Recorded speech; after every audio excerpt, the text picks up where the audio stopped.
Today's presentation is on investment blueprint for both moderately aggressive and aggressive strategy.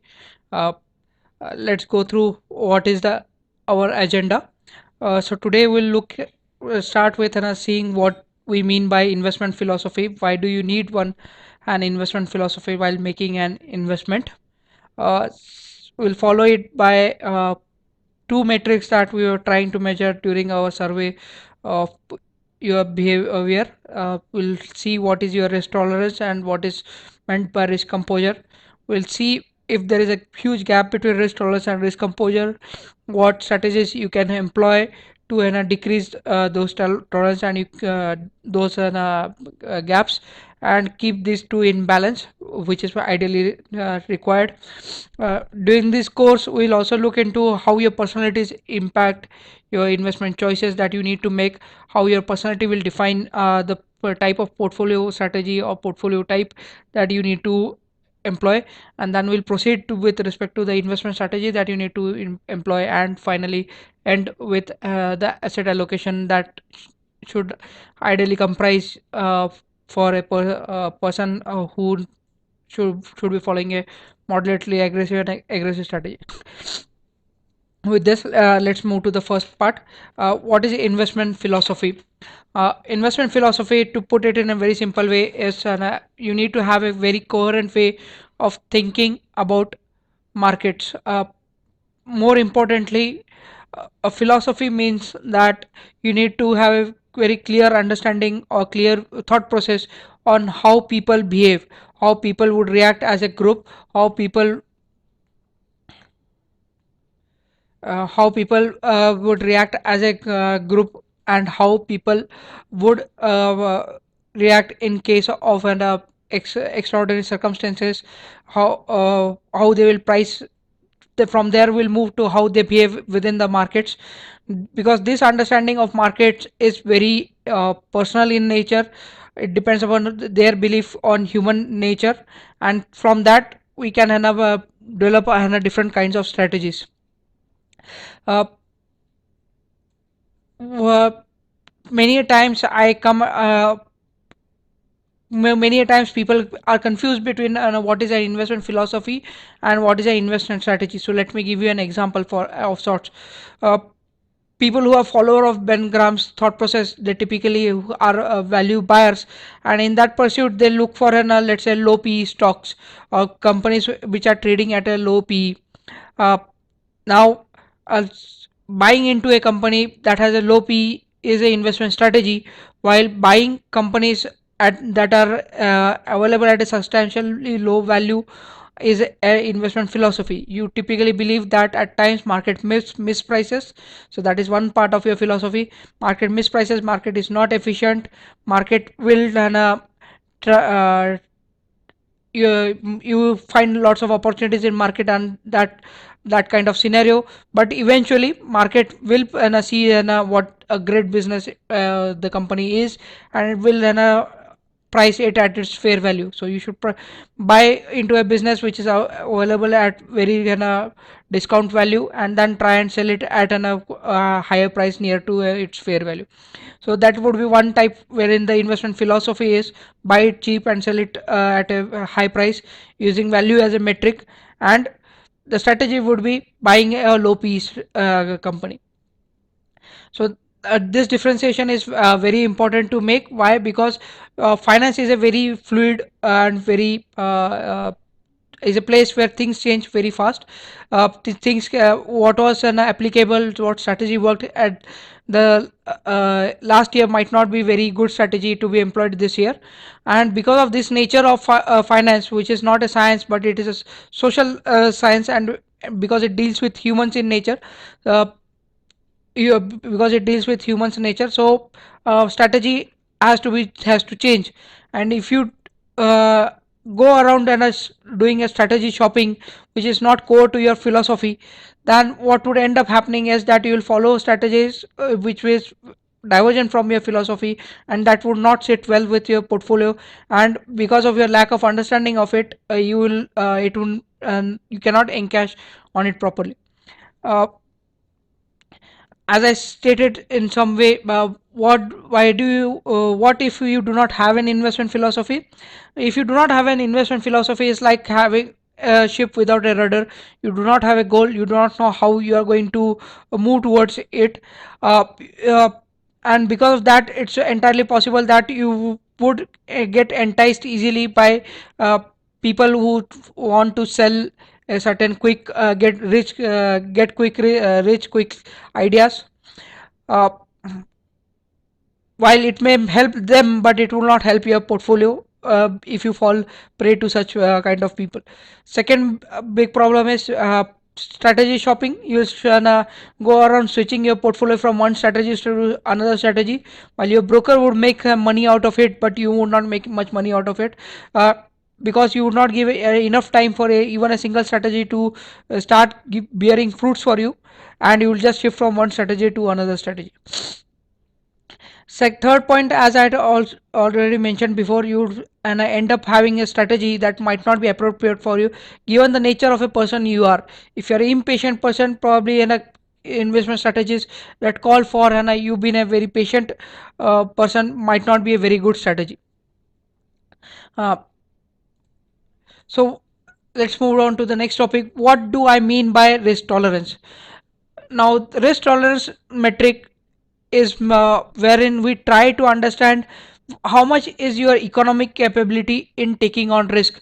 Typically, let us say if you are a person who has his own and a standalone business, who is a professional like a doctor or a lawyer.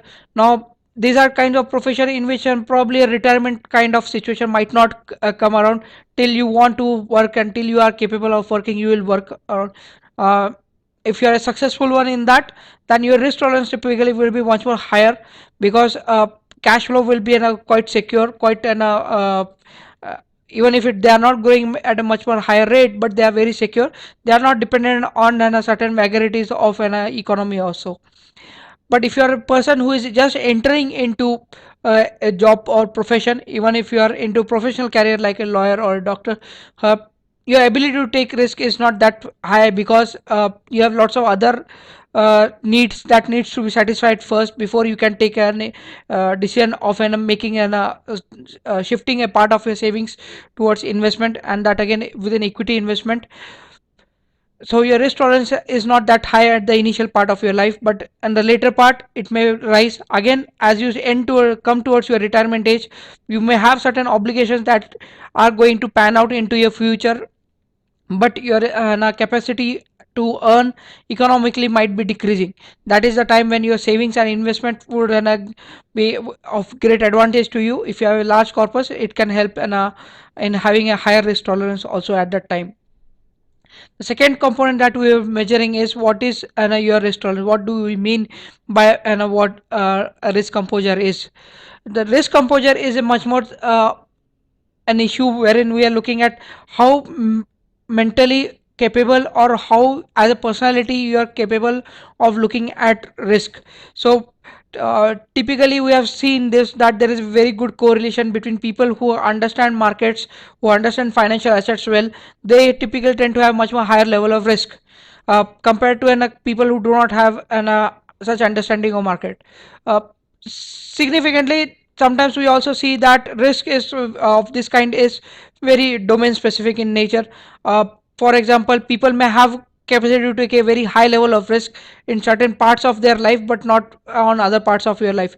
The most simple example that I quote is let's say you if I were to tell you that there is a guy who would drive a vehicle at let's say 100 miles per hour, would you say he is a very high risk taking or a low risk taking guy? uh, at first instance, our basic way of looking at it is that he is a high risk guy, but the moment I say that he is Michael Schumacher, you say that you pause for a second, because now this additional information may tell you that yes, for probably for driving where he is trained, he can take a high level of risk, but when it comes to finance, he may be a very risk averse kind of a person. So risk composure is much more a mental side of things. People may have different orientation towards risk at different parts of their life, but the risk composure as of now that we are measuring is a much more a broader way of looking at risk, whether he is ready to take on a high risk as mentally, or whether he is something who is going to be comfortable with a low risk situation also. Financially, when I'm trying to look at it, is whether if he on a given day, if he sees a 15% 20% loss, what would be his initial reaction? Initial reaction is going to be a one of panic, or is it going to be of one of seeing an opportunity, because the portfolio that he had bought at say a price of 1 lakh today is probably available at the price of just 80,000 rupees. The next very important part in our analysis of how tolerance and risk composure measure up with each other is how they behave with each other.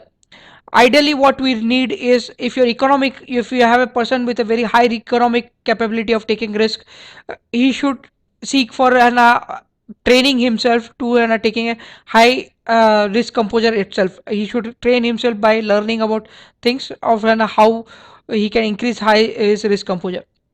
So in the first category, risk tolerance is where, let's say, is much more higher than risk composure.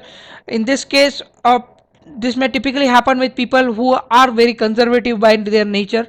uh, they do not want to take very high level of risk in any part of their life, but economically they are so well off that they are likely to put majority of their surplus savings into fixed income, real estate, or in asset classes that they believe is relatively very risk free, gold probably. But given the fact that they can take a very high amount of risk because of their economic ability, increasing risk composure, that is increasing their ability to look at risk, can actually give them a much more better outcome than their strategy of putting their money into uh, low risk, perceived low risk asset classes. uh, the solution may be they may need to learn about different kinds of asset classes that is available, uh, get acquainted by them, understand what is the worst case scenario that is possible in this, and by that see if such a kind of scenario, if such a kind of asset to small extent may play a part in their portfolio or not. The next second case is much more of wherein the economic ability is lesser than what the risk composure is. Typically it is seen, this kind of behavior is seen in quite many young people, because of their youth, they are capable as mentally speaking on taking on high level of risk, because death is not a certainty that they are factoring in typically, if I were to put it very bluntly. But they typical youth, that's why would see a very long age towards his life, and that's why he would see that even if he were to suffer a risk at the age of 20, by 21 22 he has a ability to come out of it, and because that ability gives him much more comfortness towards looking at risk. But economically speaking, he does not has capacity to take on a huge amount of risk on his portfolio.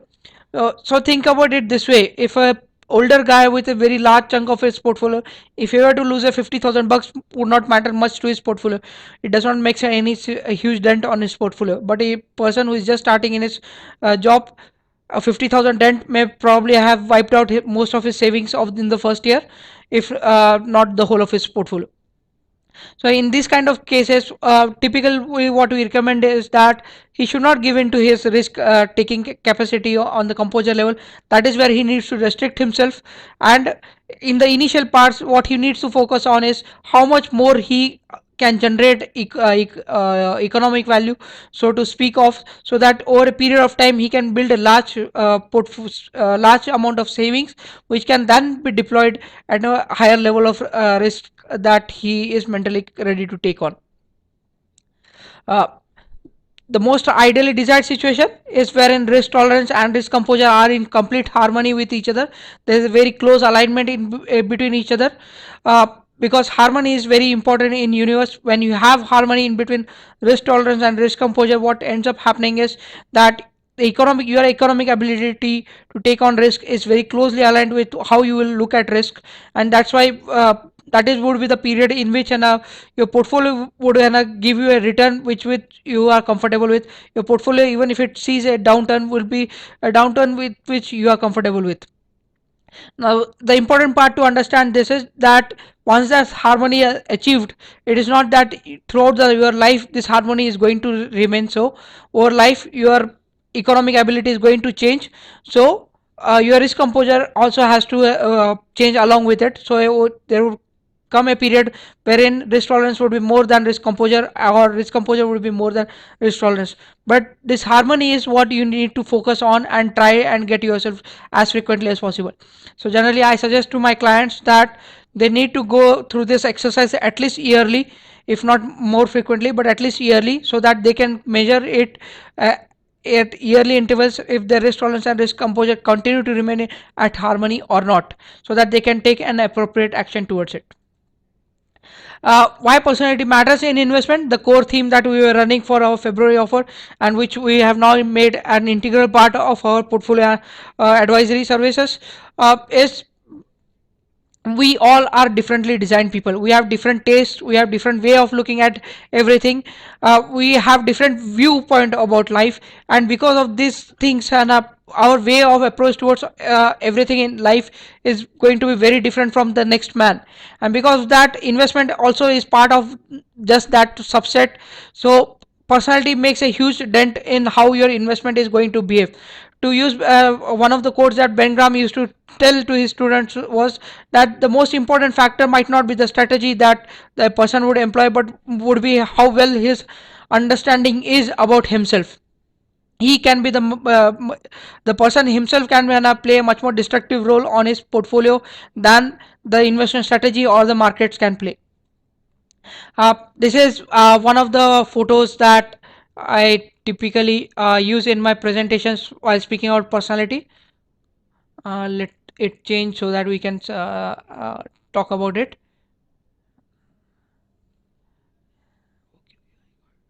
Yeah. uh, Muppets was a very famous and children series during the late 19s, in between 1970s and 1980s, and at some networks across world it did continue in 1990s also. If you look at Muppets, each of the every Muppet had a very distinct carved out personality as such. There were some good people, there were some who were neutral, and they were evil. Within that you had people who were lawful evil and lawful good, and there were others who were evil by chaotic nature, and you had good people who were by good by chaotic nature. And they throughout the series they were behaved in the personality that was given to them. It was very clearly well defined, and they behaved similarly. uh, if I look into something else along similar lines, if I look into Simpsons, similar behavior I see. Let the foot. Yeah, there are some people who are very cute, very young, and there are others who are really crazy people. There are some who are very innocent, and there are some who are very workaholics. So we are all differently designed. We are all very different with each other. So this is what I mean, that if it is so in the personality, why should it not be so within the investments also?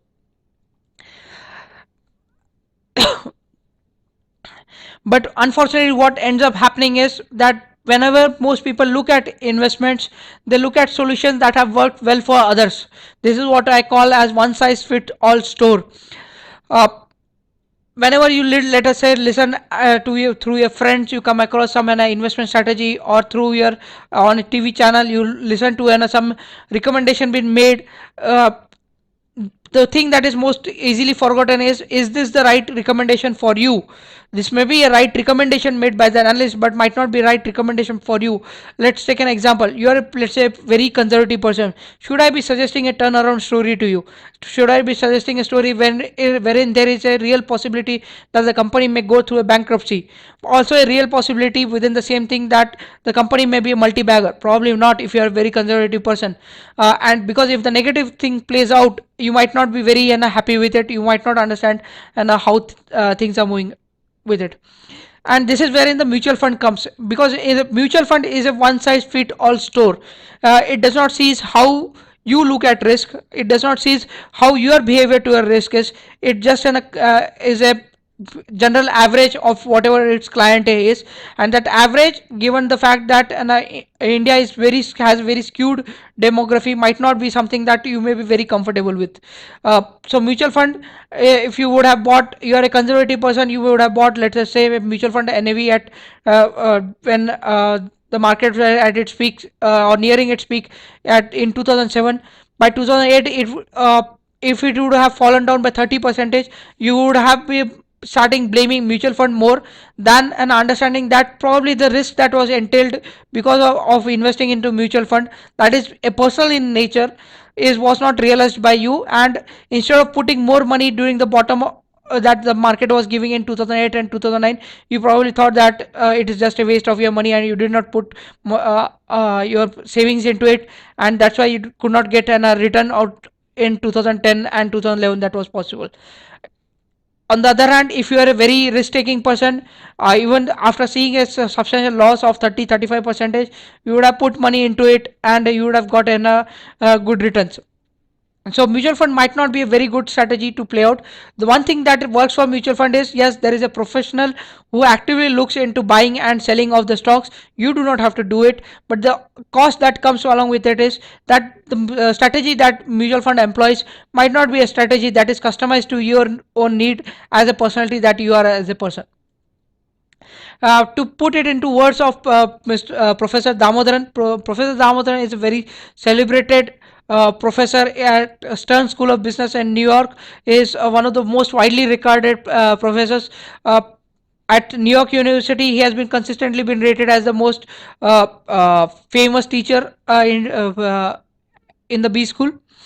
So he says that the biggest thing that you need to answer is, are you a patient or an impatient person? How do you respond to peer pressure? Do you just because your friends are following a strategy or friends have made money, are you going to follow mimic similar thing? Third thing that he wants you to answer is, do you worry a lot when you see things not going the way those were expected to go, those you had planned them to go? Are you going to worry about it, or are you going to take an action about it, or are you going to just see an opportunity within it? Fourth question that he would typically ask you is, are you a detail oriented person or are you a big picture person? A simple example would be, if a person looks much more in a detailed way, he reads it through the annual report, he goes through lots of data, he goes through lots of the consultant reports or research reports before making an investment decision. He's probably a detail oriented person.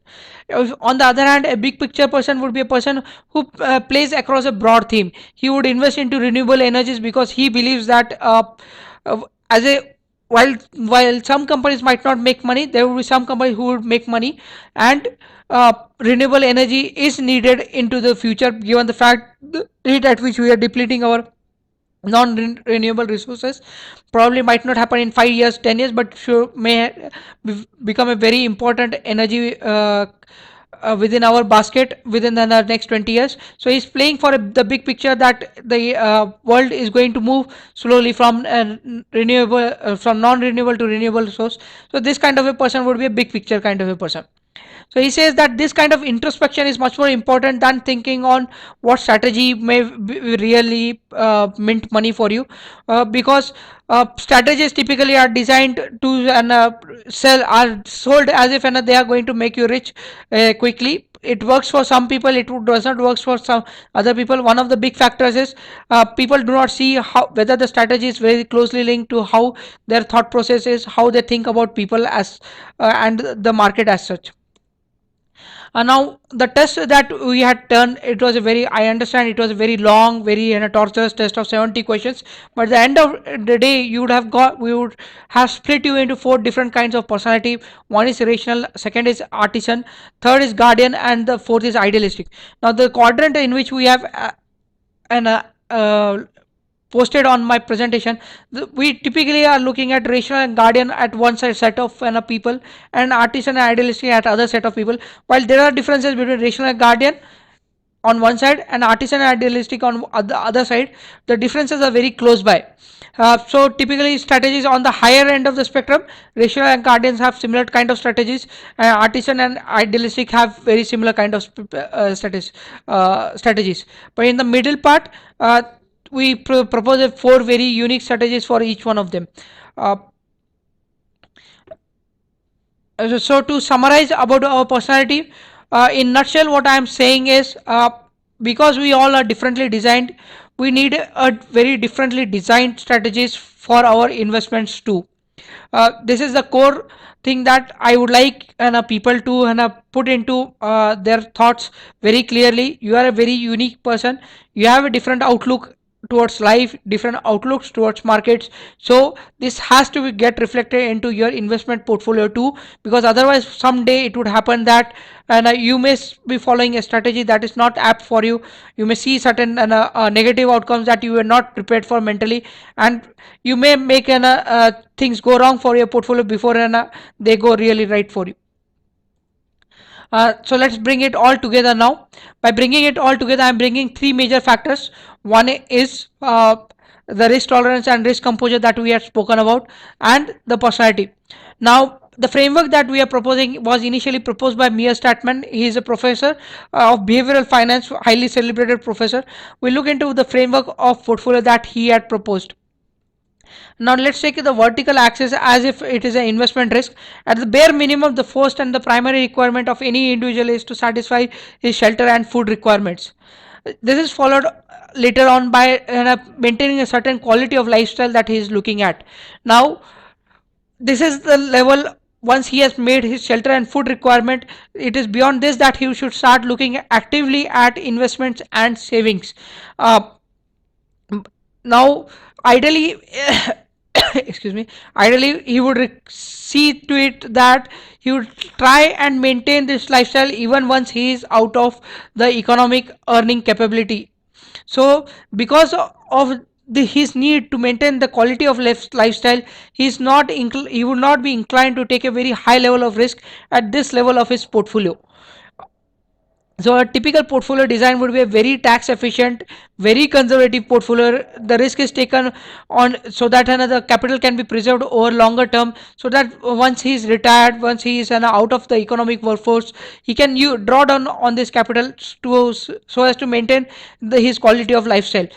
The typical behavior that you may see is most of the people trying to adjust their portfolio or start taking their decisions during when they are planning for their tax on the month of November, December, January, February, wherein they start making investment towards an insurance, wherein they start making their investment towards an ELSS that was available to us over last year, or such an tax efficient methods of investment. He is doing it typically to maintain and preserve capital that he can draw down once he is retired, so that he can maintain his lifestyle. This is followed by what we call as flexibility portfolio.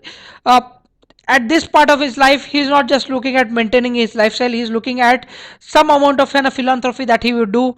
It is an active philanthropy but not very significant as such, but he's also looking importantly at probably giving away some amount of wealth to his children and his hires. It's not a significant part, a small amount at least. So at this level he should be looking at a much more, creating a much more balanced type of a portfolio.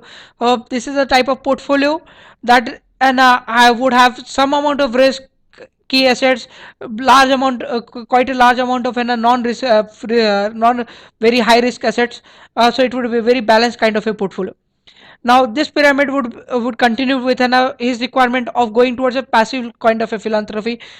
What we mean by passive kind of philanthropy is that he looks at giving away part of his wealth, but it is still a passive in mode in nature. He's not going to actively involve himself like the way, let us say, Melinda and Bill Gates are today involved in philanthropy. He is not going to be so actively involved, but yes, to certain extent he would like to give away some part of his superlative earning that he has made in his life to his society. Probably he may be thinking that he would like to build some go back and donate some amount of his time or some amount of his money to his alma mater or school.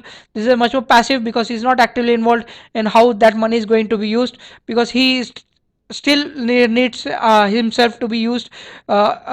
He would still require his ability to be used for himself as of now. So here in we are looking at is a balance plus growth kind of portfolio. The portfolio is now getting skewed towards growth. The assets class would be much more focused towards having more equity, more assets that are of business kind of a nature, much more riskier nature assets. Now this is followed by the dynastic. Once his philanthropy part is done, his active philanthropy part is done, his lifestyle part is done, and his shelter and food part is done, his primary aim is to give away as much of his wealth as far as possible to his heirs, and herein he should be looking actively for having a very highly aggressive strategies. Now what do I mean through this pyramid? Does it mean that as your lifestyle progresses, should you move from a very low risk portfolio to very high risk portfolio? No. What we mean is that at every stage of your life, you should have these five portfolios. The size of these portfolios will vary depending on your personality as well as depending on at what stage of your life is. At all times of your life, you would need a certain type of portfolio that would take care of your lifestyle. At the other end, you'll all as you move ahead, you'd also need some kind of a portfolio that would take care of your dynasty also, that would take care of your ability to give away something to your kids also. What would be the size would depend, yes, on what kind of your personality is. Second, it would depend on what stage of your life is.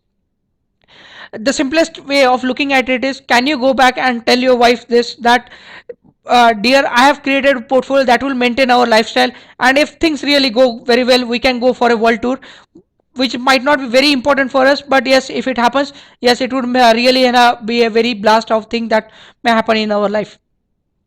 Once if your portfolio this part of things are clear, just let me know through the chat window. If you have any questions, anyway, I'm going to come back to this pyramid again, so that I can handle them on the later part of the presentation.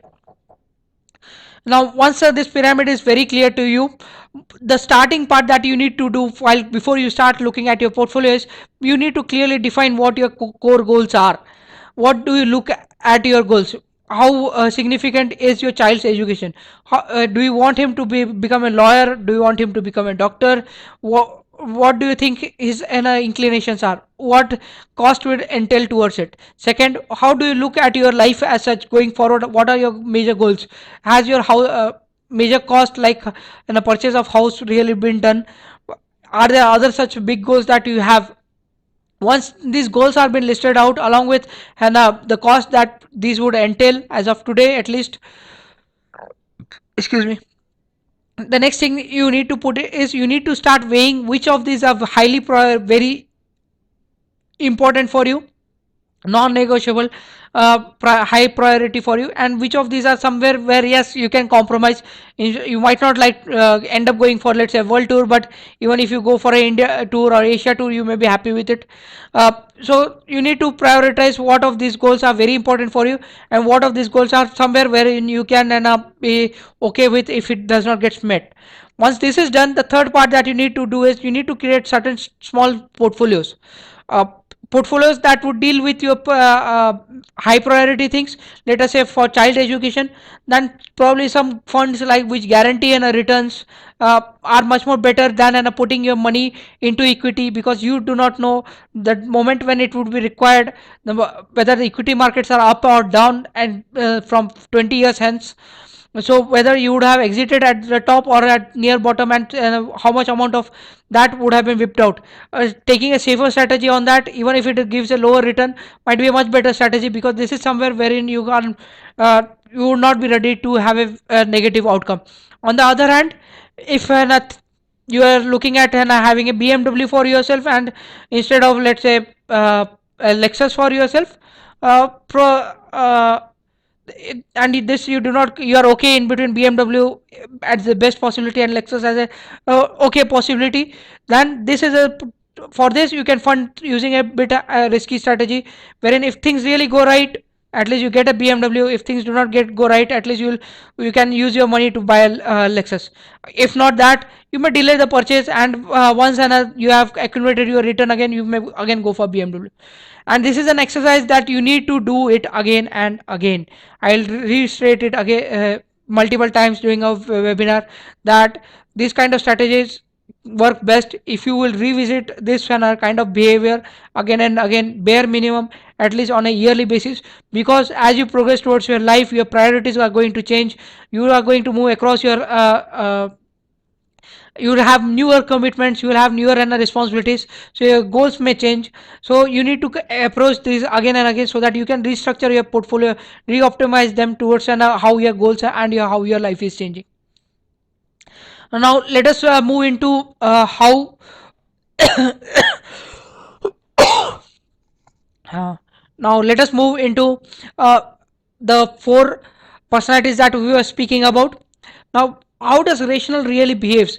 A rational person will look at everything as if it is a problem set. If I were to take some typical names that would help me and clear my example very clearly. Typical rationalists were Albert Einstein, Newton, Isaac Newton, uh, Bill Gates, Steve Jobs, Steve Wozniak. These are all people who, whether the problem was business or it was natural sciences, they always looked at if it was a problem, they approached it and thinking that if I follow it through a logical step, I can easily come down to a solution. So a rational would be a much more detail oriented, much more logic oriented guy. He would look at many things by looking at whether how to solve this problem, how I can logically measure and how things are happening over here, and from that can I come down to some conclusion. He'll build up such a logics within himself, and on that basis he will approach towards how things should go about for him. Because of his problem solving nature, that a rational apps, he typically does not trust anything that is laid out directly without it being substantiated with the logic behind it. That being the core nature, uh, we believe that he should follow. If he has a low uh, a bit high risk tolerance to a medium risk tolerance, he should typically orient and high to medium and a uh, risk composure. He should orient his portfolio towards a moderately aggressive risk strategy, as you are well aware of. um, how Now let us move to how does a guardian behaves.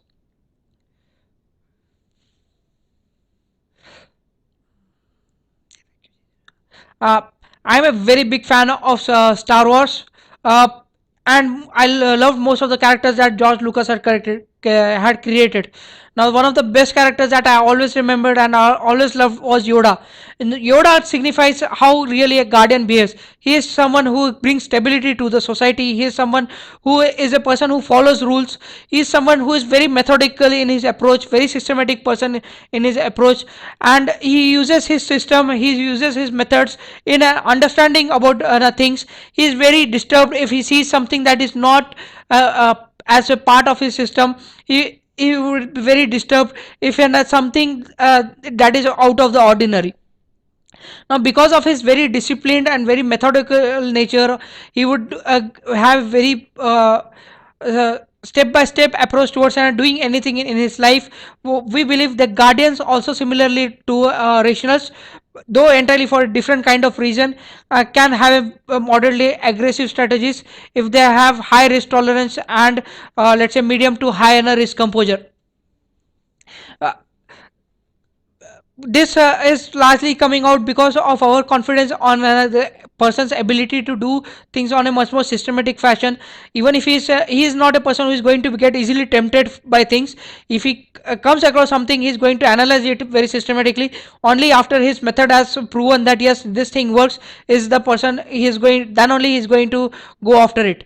This guy would be a typical guy wherein, when if let's say he is going out to buy a car, the first thing he's going to do is he'll take out a yellow pad, he'll write out what all his needs are, what all his requirements are, are, what his budget is, and then he'll start shortlisting that, okay, this so I need a small car or a large car. Then he'll move down to what type of mileage or what type of car I am looking at. This systematic way of approach would allow him to take on a type of a products or type of risk that is very closely aligned to his core requirement. And because of this, we believe that a systematically chosen company that follows through his methodical will give him a huge amount of competitive advantage over others, while the risk would be inherently large in the company. But because he understands this risk, he would be very clear in what bad things can happen in this and how much percentage this should be in my portfolio. And because of that, we recommend him to go for a moderately aggressive and a kind of a portfolio. Now let us come to the third category, that is, how does an artisan really behaves. Now artisans typically think that investing is much more an art rather than following a methodical or a detail oriented approach the way rational or guardians were doing. They would think it is a more like an art. If you it comes more through an experience. There are certain things that cannot be taught. There is something that is called as gut. If your gut if your gut tells you to buy into a stock, you buy. If your gut tells you don't buy into a stock, then don't buy. This is what the artisans will really think that investment is lot about. But if you really ask me what an artisan end up doing, they end up basically gambling away their portfolios, because they do not realize that in this process of thinking that investment is more an art rather than a much more methodical and detailed approach towards investment. They may pile up huge amount of risk on their portfolio, which when it plays out in the negative way, they might not be very comfortable with it. And because of that, the strategy that they employ, a very high risk strategy, may end up giving them very bad outcomes on their portfolio. So not surprisingly, we recommend very few percentage of people who have very high risk tolerance, and very at least minimum medium risk composure to high risk composure. Only this kind of people to have very moderately aggressive strategies. If I were to we have one more strategy called as aggressive strategies. Artisans at all level, we have irrespective of their risk tolerance or risk composure, we have not advised them to go for an aggressive kind of strategy, because we believe that because of their nature of selecting stocks or selecting assets, they may end up taking a very high level of risk on their portfolio than what they would be really be comfortable with. Now let us come to the fourth and the last category. How do idealists really behave? Whenever as typical idealists are idealists are Mahatma Gandhi, Martin Luther King, Abraham Lincoln. There are not many idealists within business, but you find lots of idealists within politics. These are people who have very utopian look at life. They have certain ideals that they believe should be are global in nature, or these are certain ideas that should be very widely followed, and things work really very and this is how they approach towards the life. These are not people who I say are not capable. These are other people who have very strong personality. These are people who, on the basis of their ideals itself, can convince lots of people to really do something that most people would not have done under other circumstances. If you remember how our independence struggle would have had gone before Gandhi had come, the most of our independence struggle was nothing to be spoken about. It was only after Gandhi came he could organize even most common folks to follow into an ideal towards independence. Something similar I saw when 2008 and Obama came with a rallying cry of yes we can as it, and many idealists, and probably it may be somewhat to do with the financial crisis that we are going through, but many people bought into that yes we can strategy, well marketed strategy. But it was just because he was an idealist, believed into certain things, and just because of his force of personality, a single slogan of yes we can could carry him to an presidential and not unsurprisingly, at the time even people who were judging the Nobel Prize thought that just for the marketing strategy Obama deserved a Nobel Peace Prize. Only an idealist could have achieved such certain thing most others could not have done. So they have very strong moral force, more strong personality, but when it comes to how they should be behaving in markets, a bit better than artisans on the how much amount of risk they can take, but quite tad below generations or guardians. uh, because of their idealistic view about markets, they would try typically look at stocks wherein they have the stock has a very good brand, the stock is the company is increasing its sales at 15-20% each year, and it is available at such a very huge discount that nobody in this world has ever seen, and they are the first one to see. Because his approach would be typical and idealistic look at life. He would not see that investment involves investing into a taking judgment call on the basis of limited information, or taking judgment call on the basis of the grayness of the decision being made. I We recommended slightly in a lower risky strategies for him than compared to guardians and rations, but because of their capability in an going through an even in most distressed situation, it is a much more better and a slightly higher risky strategy than what we recommend to an artisans as such. Let us come back to the pyramid again. I'll just brief it. Your first primary requirement is yes to get shelter and food. Unless until you satisfy this primary requirement, it makes no sense to do savings and investment, because if negative things have to flow out, even your basic requirement would not be met. This is followed by your requirement to maintain your lifestyle, even once you have retired, as economically speaking. So again, not very high risk that you can take, but the portfolio would typically be very tax efficient, very conservative portfolio, because it is with respect to the fact when it has to service you when you would not be kept when you would be economically out of the workforce, and there would not be sustainable cash flows to you. This is followed by your requirement to have a certain amount of an ability to give away some wealth to your kids or to your heirs, and to indulge in some amount of philanthropy as such. In this kind of scenario, a balanced portfolio works out well for you. This is followed by a passive philanthropic level, wherein you like to give something to your society, either directly by giving to your money to some social groups or NGOs or non-profit organizations, going back giving back some amount of your money to your alma mater, or to your school at your village, and then building in order to fund this kind of thing, you need certain amount of growth in your portfolio. So a bit of riskiness added into your this portfolio would work out well in satisfying this particular need. This is followed by the dynastic requirement, that is, you want to give a large chunk of your wealth to your heirs and your kids. In this kind of a portfolio, a very high aggressive strategy would play out very well, because if this doesn't plays out, yes, you might not have ability to give away something to your wealth, but all your other four requirements, that is shelter, lifestyle, your basic dynastic requirement, and passive philanthropy requirement at least are met, you have achieved something in your life as such. But if really plays out, then yes, you have given away large amount of your wealth to your kids and your heirs also. Coming back to the this next process, the first thing that you need to do is describe your goals, prioritize them, follow them by prioritizing them. If possible, identify which are very goals that in your are non-negotiable to you, which are goals in which some a lower level of alternative is okay with you, which are your goals in which if it happens it's good, if it does not happen you're okay with it. And then you structure your portfolio, create certain 3 to 4 portfolios that satisfy your these requirements, and then come across and do continue with this process each year. Optimize this, because your goals are going to change, your priorities in life are going to change, your commitments in life and responsibilities in life are going to change. So on this basis, let's look at the strategy that a moderately aggressive person should be doing.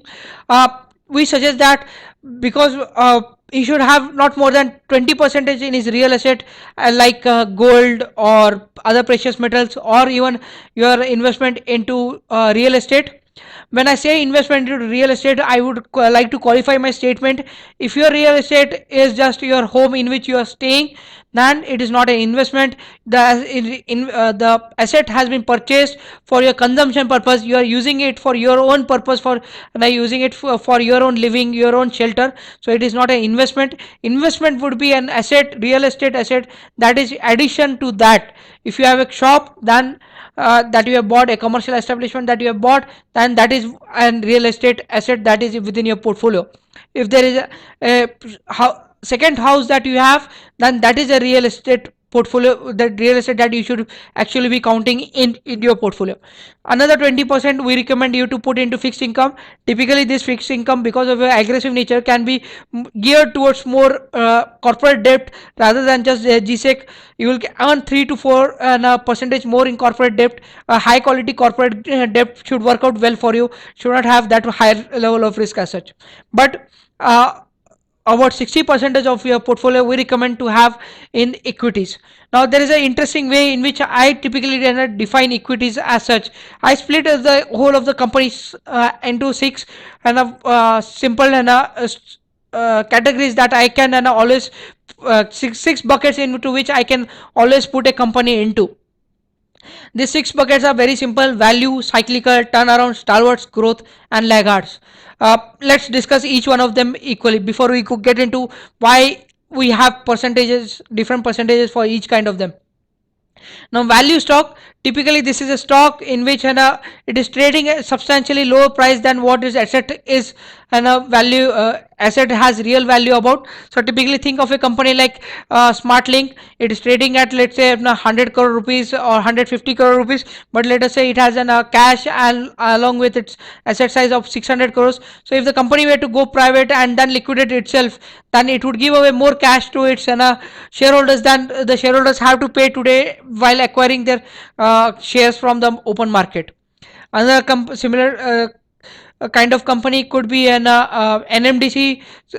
Another kind of similar kind of company would be probably BHEL, in which it may be available at substantially lower and a price to book value than allowing you to buy this company at such a price that even if the company were to liquidate itself, you will get more money than what you had paid for.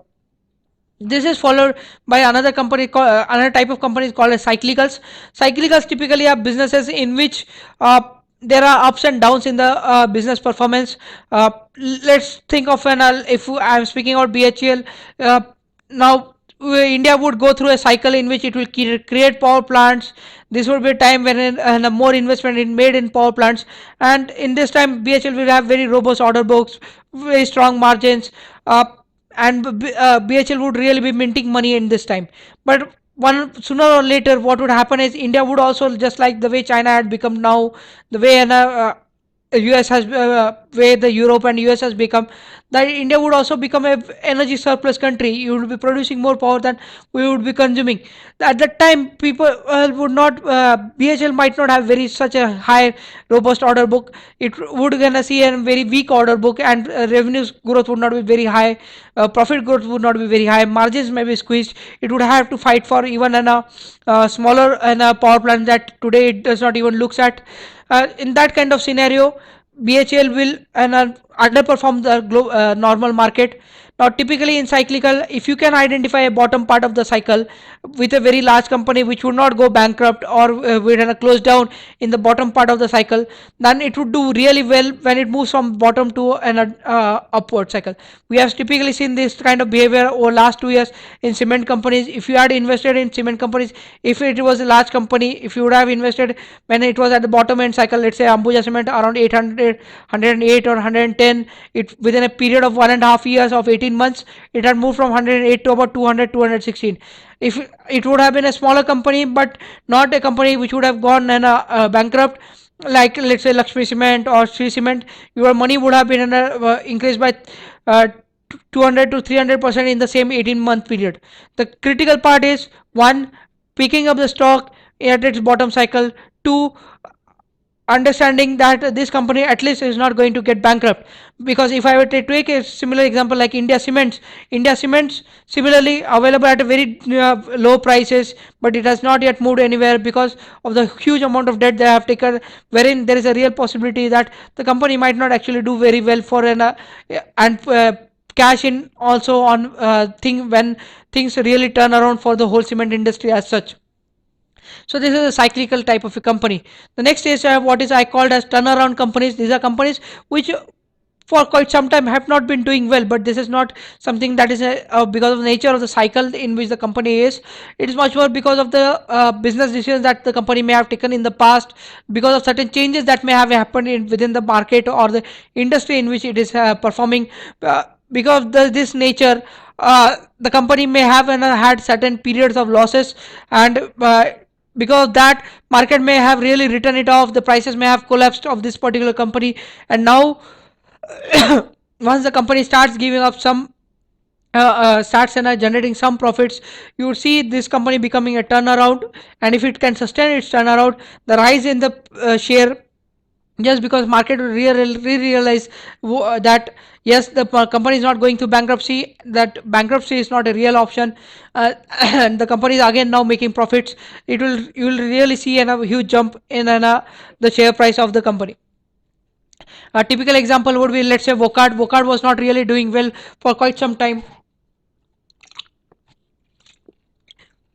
But if you would have invested once, and if you would not have just even looked at its balance sheet and its uh, uh, P&L, its profit and loss statement, but if you would have just followed Vocard's news flow that was happening with Vocard, and just would have realized that somewhere around August and September, Vocard had just moved out of its debt restructuring plan, and it was now going into its very sound footing. Within a period of just 6 to 8 months, you would have made about 150 to 200% return. Now turnarounds bring with themselves very high risk. I would not underappreciate that in pursuit of telling you that the returns are very high, because yes, many a times I have seen cases wherein turnarounds can also go back to their bad the previous behavior of again and having losses. A good example would probably be in a Suzlon.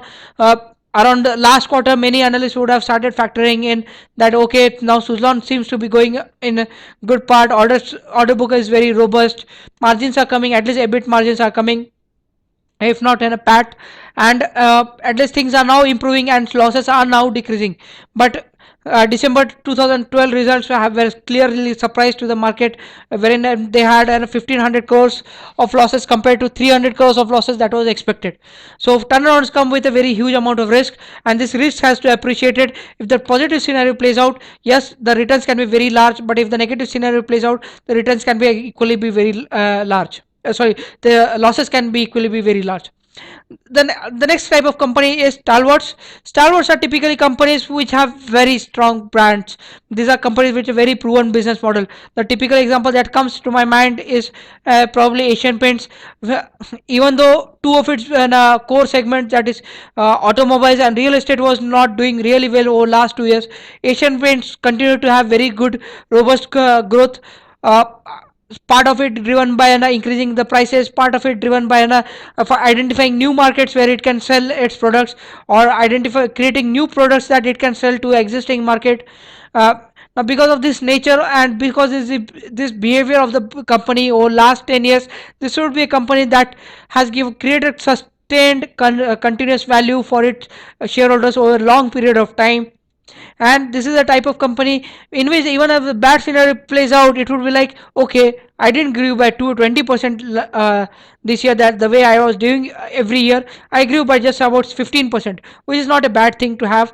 But this is the thing to be realized is that stalwarts would be the darlings of the market. It would be very well known company, so it would be very unlikely that you will get it at a very dirt cheap prices.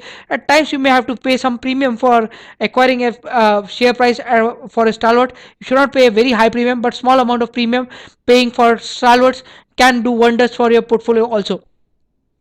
Because this is a company that would act like an anchor to your portfolio. Even if let's say cyclicals or turnarounds might not do well, the performance of your stalwart will at least give you some return, and would at least hedge your capital, if nothing else.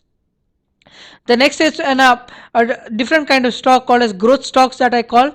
Growth stocks are stocks wherein the company's profits or company sales are increasing at a very high percentage rates. If nothing, at least in an economy like India, I would look at call a growth company only if its sales are growing at 35 to 40% rate each year. that would be the period in which the company is growing at a very phenomenal rate, and it is a growth company. Now this company might not be a company that would be paying any dividend, because it would be needing certain amount of cash to just fund its growth. Secondly, this would be a company that would be trying to create a large economic scale, so that in future, probably 5 years or 10 years down, depending on how long its growth is, it would typically try and want to become a stalwart, if nothing else. uh, the risk with this kind of company is, while yes, the returns can be very good if the company always beats the growth expectation of the market, but if the company does not beat the growth expectation of the market, the stock price can adjust very drastically, and very bad. If to give you just a simple example, now if I were to tell you that there was a company which got a 30% growth in its profits last quarter, this simple example will probably help you think that, and wow, this is a very good company because 30% growth. And if I were to tell you that he was doing this kind of growth or better than this for over last 4 to 5 years, you will typically think that this is a very good company, and a 30% growth, once it has come, the market should have rewarded the company. But now this is the interesting part. If I were to tell you that this was Jubilant Foodworks, now things change, because market's expectation of growth with Jubilant Foodworks was above 40-45% growth, and the company just delivered 30% growth. And because of that, market was very disappointed, and the share prices were corrected by 8 to 10% in a single day. So this is the risk with growth companies. The growth companies have to meet the growth expectations of the market to really justify their valuations. They are never available at a premium. They are always available at a premium, and you should pay that premium only if you think that you really believe that market is under appreciating the growth that this company can really create, and your expectation of the growth is much more higher than the market's expectation of growth. The last company, laggards, these are the companies that never create value, or are very lethargic or very inconsistent in creating value for their shareholders. Typical example that come to my mind is Escorts. There is not much of a sales growth to speak about. I believe they might not have even beaten inflation over last 10 years, and they have not even generally created value for their shareholders, even if I were to look at business level, if not at the share level. So these are laggards. No person, whether he follows an aggressive strategy or a non-aggressive strategy, very conservative strategy, should have any laggards in his portfolio. Now, because we are suggesting a moderately aggressive strategy, we would like to anchor our portfolio with respect to two parts: value and stalwarts. Value if it has been bought at a very substantial discount, and stalwarts if it has been bought into at a not by not paying too high a premium. These two, 20 and 30, that is 50 percentage, can act like an anchor to your portfolio, and growth and cyclicals and turnarounds can give you a very risk adjusted much better level of returns to your portfolio. So if you spread out your investment across this five kind of companies, that is value, cyclical, turnaround, stalwarts and growth, in the metrics that we have suggested, it would work really well and would end up satisfying all your four levels of pyramids that I have discussed. For example, value and stalwarts can take care for your lifestyle oriented requirement. Cyclical can take care of your flexibility, that is balanced growth kind of requirement. Growth can take care of a philanthropic kind of requirement. And turnaround, if it really takes place, it will take care of creating a huge value for your dynastic requirement, that is giving away some amount of your wealth to your kids. So with this, I would like to bring the webinar to an end. If you have any questions, please let me know through the chat window, so that I can take those questions and address them. And if there is any confusion, I can sort them out as of now. So just let me know if you have any questions. Just let me know through the chat window on your left hand side. We'll actively take them and try and see that the idea that we are propagating is well understood by you, and you can benefit out of it.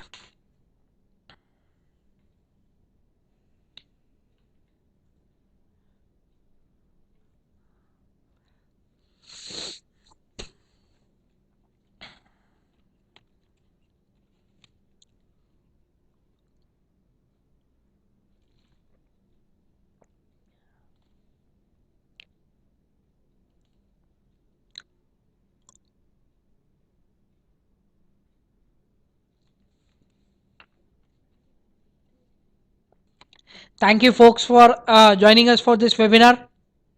Uh, if you have any query at any point of time, please send us your queries through customer care at moneyworksforme.com. We'll be very happy to take your queries and see to it that it is you are satisfied with the response that you get.